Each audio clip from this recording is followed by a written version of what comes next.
Over the next 3 or 4 days, we're expected temperatures in the 20s. And I would say for the most part, if your hives are ready, you know, the bees can manage those temperatures. Sometimes they don't, sometimes they fail.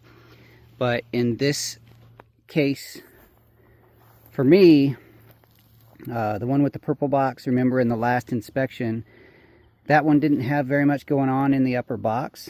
And what I know is that sometimes the bees will go up in the hive because it's warmer in the top. And if there's any brood, I don't think there is in this one. There wasn't when we inspected. But if by chance within the last week they've been laying eggs, well, that brood that's most likely in the bottom box would be abandoned because the bees are going up. And then the brood would all die. So in this case, because there's not very much going on up here as far as building comb, putting honey, I'm going to go ahead and take that top box off, reduce that down just to one box, and then next week after the cold spell is over, we are in Texas, normally we don't experience 20 degrees, anything under freezing very often, so then I can put a box back on if needed. Since I am by myself with no tripod or anything, I just did it, and now I'll tell you what I did. I took that top box, emptied all the frames that have no honey or anything. These are just empty frames. I put them in this box, leaned up. There were a few bees hanging out, so that'll give them easy access there. I propped this box up so they could go down into the front of their hive there. Hopefully that serves to make that hive a little warmer, easier to keep warm for them, and they won't you know, abandon whatever brood might be in the bottom for warmer temperatures in the top of the hive.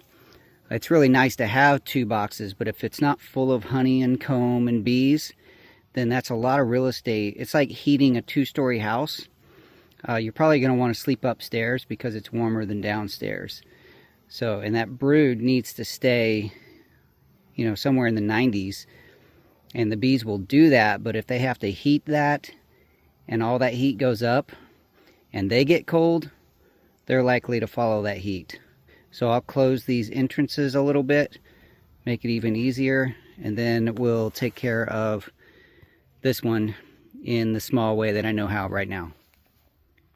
I do have a new hive built. It's insulated, and that would work really well for this one. I don't have the ability all by myself today to get that hive because it's bulky, it's big, to get that one replaced. So we're going to do a little something different with this one in just a minute. So all I did here was I took a drop cloth. It's a heavy drop cloth with a rubberized backing. And I just covered the top of that. And that's going to, all those edges that were kind of rotten, that's going to hopefully help retain a little bit of heat. It may not be doing much, but it makes me feel like as a beekeeper I'm doing a little something to help protect this hive in the next few days. I wasn't too concerned about this first one because they have lots of resources and stuff up top. And then this one's already 1 box, so not much I can do there. Right outside the bee yard is the stand for that new beehive that you'll get to see hopefully in the next beekeeping video.